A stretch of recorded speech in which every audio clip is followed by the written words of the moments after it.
ना हाथ में माला है, ना मन में मंत्र चल रहा है, ना नाम चल रहा है, असंतुष्टता होती। किसके साथ तुम धोखा कर रहे हो? अपने साथ कर रहे हो। आज कोई टोकने वाला है, कल कोई टोकने वाला नहीं मिलेगा, कोई रोकने वाला नहीं मिलेगा, रौंद देगी माया।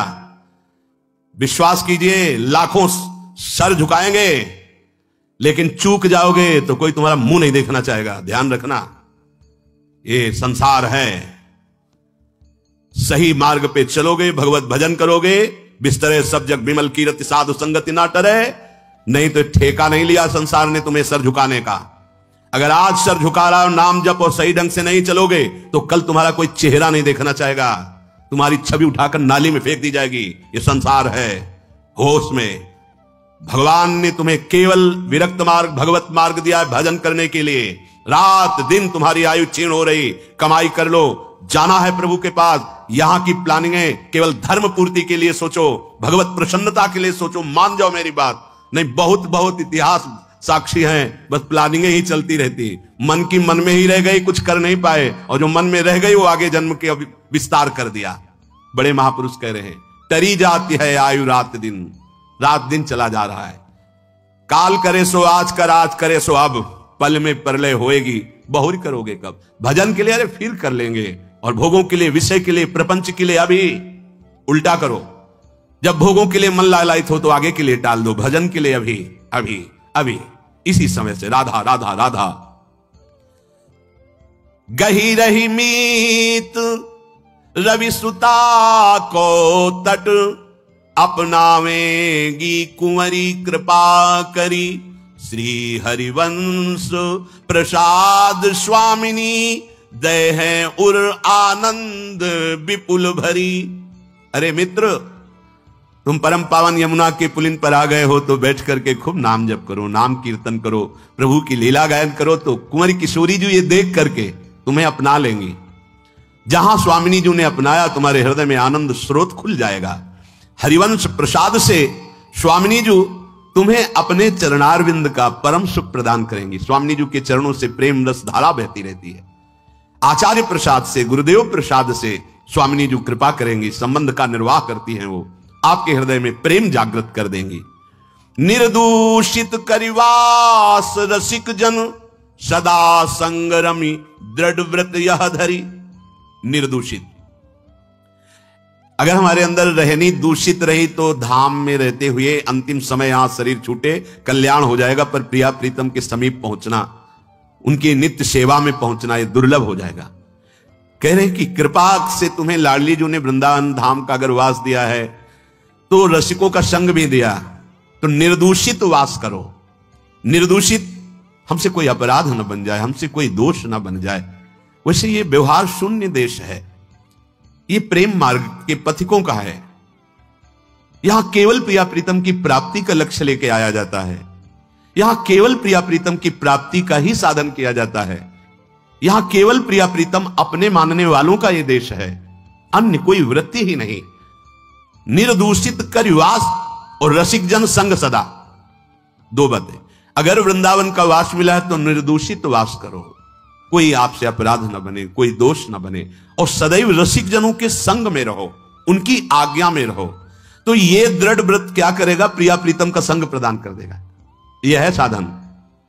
वृंदावन का आश्रय वास स्वीकार किया, रसिक जनों का संग, तो अभंग प्रेम रंग प्रदान करने वाले प्रिया प्रीतम का संग प्राप्त हो जाएगा। वृंदावन हित रूप चिंतवत, कुंजनी बिचरी प्रेम सो उर्भरी।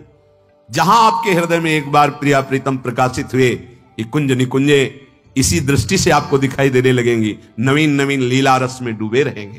पर निर्दूषित कर वास रसिक जन, रसिक जनों का संग, तो फिर दुष्संग का त्याग, दुष्संग ना होने पावे।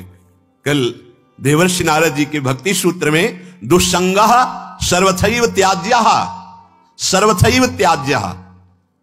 दुष्संग की पहचान तो कह रहे हैं जो शिष्णोदर परायण है, रसेंद्री के अच्छे अच्छे पदार्थ खाने के लिए जबान ललचाती है, जनेन्द्री भोग के लिए हर समय बावरे बने रहते हैं।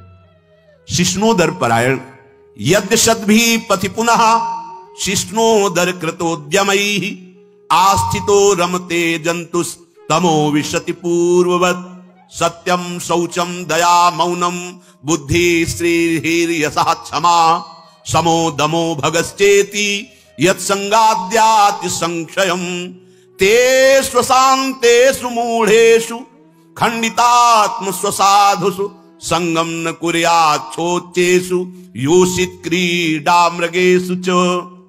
जो मनुष्य संभोग प्रिय है और रसेंद्रिय के भोग पदार्थों से प्रियता रखता है, ऐसे नीच पुरुष का संग नहीं करना चाहिए। जो भगवान की भक्ति से रहित है, केवल शिष्ण और उदर परायण है, उनका संग नरकगामी बना देगा। भगवान मना कर रहे हैं। आस्थितो रमते जंतुस्तमो विशति पूर्ववतम। पूर्व में हम अनंत जन्मों में इन्हीं भोगों में फंसे रहे, आज हमें परमार्थ का मार्ग मिला है। यदि हमने कहीं ऐसे पुरुषों का संग कर लिया तो हमारा परमार्थ बिगड़ जाएगा। सत्यम शौचम दया मौनम बुद्धि श्रीर् यशः क्षमा समो दमो भगश्चेति यत् संगाद्याति संशयम। ऐसे दुष्ट संग से हमारे जीवन में सत्य का अभाव हो जाएगा। सत्य बोलना, सत्य मार्ग में चलना, सत्य चिंतन करना छूट जाएगा। पवित्रता नष्ट हो जाएगी, दया की जगह क्रूरता आ जाएगी। मननशीलता जो भगवत चरणारविंद की होनी चाहिए वो विषयों की होने लगेगी। हमारी बुद्धि, लज्जा, स्त्री, ईश्वर, ये सब भागवतिक सद्गुण नष्ट हो जाते हैं। अतएव दुष्ट संग न करे। ये जो अशांत चित्त है, मूर्ख है, भगवत विमुख है, नष्ट बुद्धि है, ये जो भोगों के खिलौने बने हुए हैं, ऐसे असाधु पुरुषों का कभी भी साधक संग न करे, नहीं तो नष्ट हो जाएगा। दुष्संग का त्याग प्रत्येक साधक को बड़ी सावधानी पूर्वक करना चाहिए। भगवत प्रेम या मोक्ष पदवी जो भी चाहिए वो तभी मिलेगा जब कुसंग का त्याग हो जाए। भगवान श्री रामचंद्र जी ने तो विभीषण जी से कहा कि बरु भल बास नरक कर ताता दुष्ट संग जन दे विधाता। भगवान चाहे तो नरक का वास दे दे, अच्छा है, पर दुष्ट का संग न मिले। नरक का वास क्यों अच्छा है?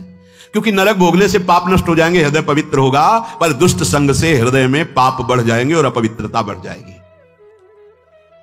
दुष्ट संग बड़ा दुर्भाग्य उदय होता है तब मिलता है, जैसे बड़ा सौभाग्य उदय होता है, भगवत कृपा होती तब साधु संग मिलता है, ऐसे बड़ा दुर्भाग्य उदय होता है तब दुष्ट संग मिलता है। इंद्रियों का कोई भी विषय, अभी तक तो बाहरी दुष्संग की बात, अब कह रहे हैं अंदर दुष्संग की बात। व्यक्ति जनित दुष्संग और वृत्ति जनित दुष्संग, अब अंदर की बात। इंद्रियों का कोई भी विषय जो हमारे मन को प्रियालाल से अलग करके, सतमार्ग से अलग करके भोग लालसा पैदा कर दे, पाप लालसा पैदा कर दे, गंदे विचार बढ़ा दे, हमारे भगवत प्राप्ति से हमारे चित्त को चलायमान कर दे, वो दुष्संग है। वृत्ति का बड़ा सावधानी की जरूरत है। ये भगवत प्राप्ति का मार्ग चलना थोड़ा कठिन है, भगवत प्राप्ति नहीं कठिन है, क्योंकि हमारी वृत्तियां उसी में फंसी रही है। तो ऐसे सत्संग 10 वर्ष सुनो, और हमें लगता है कि अगर सही दुस्संग हो जाए तो 10 दिन में पूरा 10 वर्ष का चैप्टर बदल देगा। तो 10 वर्ष का सत्संग काम उतना नहीं किया, क्योंकि 10,000 जन्मों से हम दुस्संग में ही रहे हैं। तो जहां दुस्संग मिला तो मन राजी हो जाता है, यार बहुत जल चुके, 10 वर्ष हो गए। भगवत प्राप्ति के मार्ग से हमारे चित्त को चलायमान कर देने वाला दुस्संग हमारे पास भेजा जाएगा। बात समझना, माया ऐसे पार्षदों को भेजेगी। बहुत सावधान। अपने जीवन को केवल इसीलिए प्रारंभ हुआ था, प्रियालाल के लिए ही हमारा जीवन। हमें हर्षित नहीं होना किसी भी पद, व्यक्ति, वस्तु, स्थान में। अगर हर्षित हो गए तो मन फिर प्रियालाल में लगना बड़ा कठिन हो जाएगा। ये बालू का बांध है, एक बार फूटा तो दोबारा बनाना बड़ा मुश्किल है। सावधान। हमें ना कोई ऐसी चेतन वस्तु या जड़ वस्तु का दृश्य देखना है जो हमारे अंदर भोग वासना पैदा कर दे।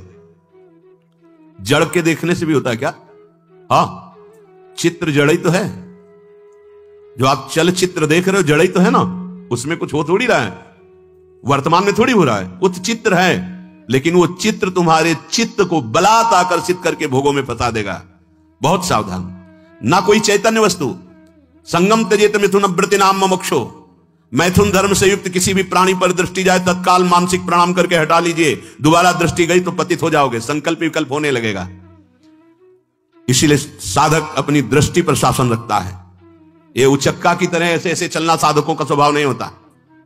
बावरों की तरह ऐसे ऐसे देखना, गर्दन इधर, ग्रीवा झुकी हुई है, आगे का मार्ग देख रहे हैं, नाम निरंतर चल रहा है। किसी से बात कर रहे हैं अगर तो भगवत वार्ता कर रहे हैं, चेहरा देखना जरूरी नहीं, चाहे स्त्री हो चाहे पुरुष हो। जब आपको पता है कि हमारे पूज्य जन है तो हम उनका दर्शन करते, नहीं तो चरणों तक सीमित है। ऐसे बात की चल लिया, कोई भी रूप हमारे नेत्रों ने नहीं पकड़ा तो प्रियालाल के रूप में तन्मयता बढ़ेगी, बड़ी सावधानी से। एक नैमिषारण्य के संत भगवान थे, वो कभी नहीं देखते थे किसी की तरफ, बस ऐसे जैसे पूज्य श्री हरि बाबा ऐसी दृष्टि है। अगर बात करते तो उड़िया बाबा की तरफ देखकर बात करते थे, अन्यथा ऐसे रहते थे। कुछ तो महापुरुषों का हम अनुकरण करें। ऐसे जिधर मनाया जो मनाया देख रहे हैं, जैसे आप समझते हो कि सामने से नहीं देखेंगे पीछे से देख ले। बात तो अपनी चित्तवृत्ति की है। अगर हमारी चित्तवृत्ति दूषित हो रही तो सामने और पीछे से क्या है, झरोखे से क्या है? हमें अपनी चित्तवृत्ति दूषित होने से बचाना है। हम ना कोई ऐसी चर्चा सुने, ना कोई ऐसी चर्चा करें, ना ऐसे स्थान में जाए, ना ऐसी पुस्तक पढ़े, ना ऐसा दृश्य देखे, ना ऐसा चित्र देखे, ना ऐसी वस्तु खाए, ना ऐसी कोई सूंघने की वस्तु ले जिससे हमारे अंदर प्रमाद स्थिति आ जाए और इंद्रियां विषयों की तरफ प्रबल हो जाएं। ये सब दुष्संग माना जाएगा। आप कहां बैठे हैं, कहां रह रहे हैं, किस जगह खड़े हैं, आपको स्थान देख करके ही बर्ताव में उतरना है। जैसे मदिरालय है, आप वहां खड़े होंगे तो तमोगुण अपने आप बढ़ने लगेगा, आसुरी प्रवृत्ति बढ़ने लगेगी। ऐसे ऐसे जिस स्थान पर खड़े होने से, देखने से, बात करने से हमारी वृत्ति बिगड़ रही, उस स्थान का तत्काल त्याग कर देना चाहिए, वहां से हट जाना चाहिए।